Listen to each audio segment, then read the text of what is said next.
Live from our 7 Tasmania studios, your nightly news with Kim Miller begins now. Tasmania's economy is the weakest in the nation, according to Deloitte. The group's latest report forecasting growth to be just 0.4% this financial year. A shrinking population is hurting our financial prospects. There are a lot of working age Tasmanians that are now leaving the state for better opportunities elsewhere. The state government released its population policy earlier this month. It says it has a focus on retaining and attracting workers. Well, after being wiped out by flood 2 years ago, a Northwest Wildlife Hospital is back helping sick and injured animals.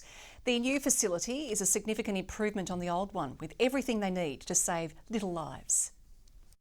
October 2022, a wall of water wiped out parts of Wings Wildlife Park and its hospital. We had glass enclosures and aviaries that on a 4-inch concrete slab, and they went with the whole building. That's how bad it was. Community Spirit got the park back up and running, but the clinic was damaged beyond repair. Then you start looking around and people start turning up with a tractor or a load or a backhoe or a pocket full of money. It knocks you a little bit.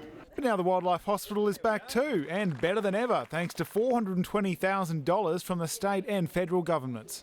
It's a testament to Wings Wildlife Park, Colin and Megan, to their resilience since the devastating floods. Kitted out with state-of-the-art equipment, including an X-ray machine, the new facility also includes a kitchen to prepare meals for the animals living in the park. We've got a bigger, better facility here, but this is the start of a new journey. The flash new hospital is now fully up and running and ready to provide life-saving surgery to sick and injured wildlife 7 days a week. Whatever's local around here hurt on the roads or handed in through other dog attacks, cat attacks, whatever. Nick Kelly, 7 Tasmania News.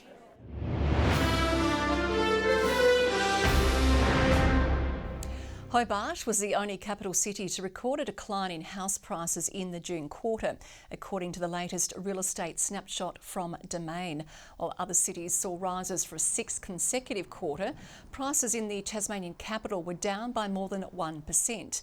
The median price tag of a house in Hobart is now $686,000. That's the lowest it's been in 3 years.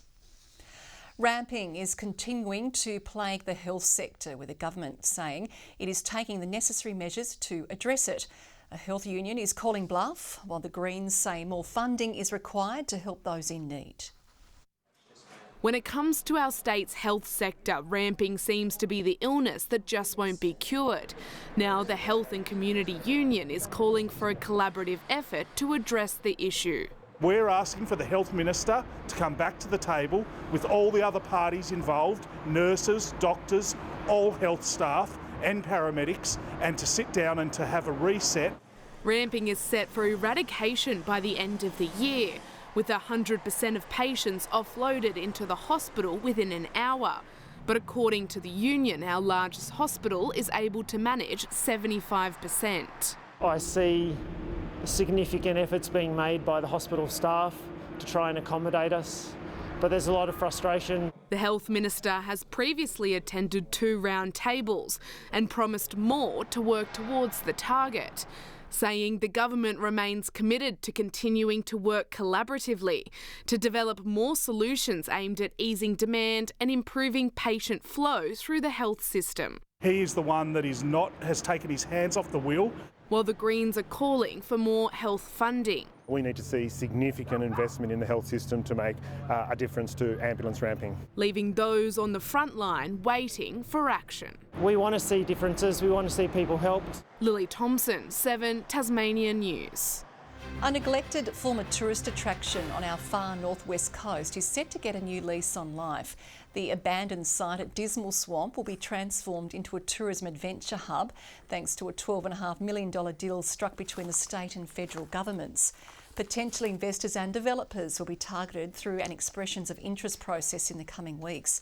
The project is part of a wider push to kickstart tourism growth in the region. Rowing champion Georgia Nesbitt is defying the odds, gearing up to take part in the Tasmanian Multisport Winter Challenge next month. It's nearly a year and a half since a horror cycling crash which left her pretty much unable to walk. Georgia Nesbitt is a 10-time Australian champion rower, as fit and determined as they come. But last year she faced the biggest fight of her life. 17 days in a coma and then 3 months in hospital. So look, I'm pretty happy to be into 2024. Georgia sustained serious injuries following a freak accident while competing in a cycling event in Hobart.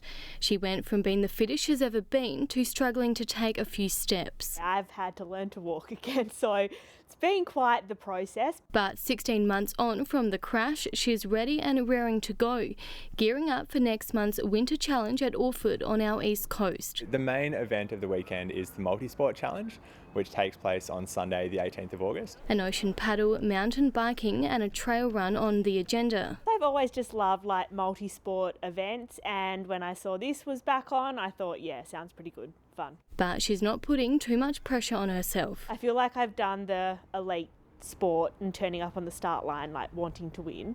So now we're more just sort of encouraging each other and having a good time. People of all athletic backgrounds are encouraged to participate, but it's definitely not for the faint-hearted. I've obviously got more training to do. Those keen to take on the challenge and brave the winter chill can still register. Rebecca Gaidaneris at 7 Tasmanian News. Tasmanian households can better understand their water bills with the help of a new bill simulator. The online tool allows users to track spending, set budgets and adjust levels of services.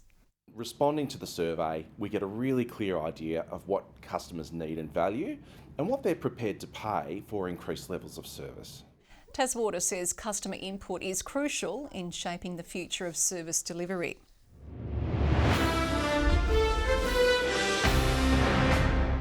After a break from rep games, the TSL returns on Saturday. North Launceston chasing their 14th straight win in the Battle of the Bombers, hosting a Lauderdale outfit which has given them pause. They've challenged us twice this year. They're a really dangerous outfit. Their contested stuff is really good. Currently sitting in 4th place, consistency continues to cause problems for the Southern Bombers.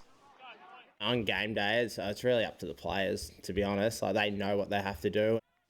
Meanwhile, the Tigers will take on Launceston, while North Hobart continue to hunt for their second win of the season against the Pies. Good evening. Well, it was a bit of a drop on yesterday, but Hobart still reached 15, 3 degrees above average. Launceston, Devonport and Burnie a cooler 13. Flinders Island our top with 16 today, 15 at Smithton, Bushy Park and King Island. St Helens and Grove 14, Lowhead and Strawn 13, Lyawini 5 to 6, which was an hour ago. Bright cloud to our east and west indicate the position of 2 cold fronts. Cloud tended to clear during the day. Now that frontal band over our region pushes back through to central Australia. A few storm clouds gathered over central New South Wales. Tomorrow, the next cold front looms large, connected to a low well to our southwest. A trough sits over inland New South Wales and Queensland. West to northwesterlies over most waters, reaching 30 to 40 knots over the west and south. Swells at 4 metres in western waters. Gale warning has been issued for waters from southeast Cape to Stanley. A strong wind warning for all remaining coastal waters along with the inland lakes. A sheep grazier's warning too for King Island. Hobart 15 and a possible shower. Shower for Huonville, 16 the top and 15 for Campania. Launceston 13 with rain developing. A windy day for Devonport as well, 14 the top and 13 the high for Georgetown with rain on the way. Rain increasing over Burnie, 13 for Strawn. Rain for Wynyard, 14 degrees. And for St Helens, a possible shower, 14, just partly cloudy for Swansea, 15 the top and 14 for Port Arthur. On Saturday, showers gradually easing, a cold day with just 12 for the AFL at Blunston. A cold start to Sunday with a shower or 2, Launceston and Burnie mostly fine. And on Monday, just a possible shower over the south and southeast, fine the remainder. Showers easing from Perth, but developing over Adelaide, a sunny 17 on the way for Melbourne. An early shower clearing to a fine 20 in Sydney, 25 and sunny in Brisbane. 9 degrees and clear in Hobart. Launceston partly cloudy and 9 at the moment and 10 in Devonport. And welcome back to you, Kim, again. A bit perplexed though about our on-again, off-again relationship that's going on. We can't work together in one room. It's as simple as that. Thanks, Murph.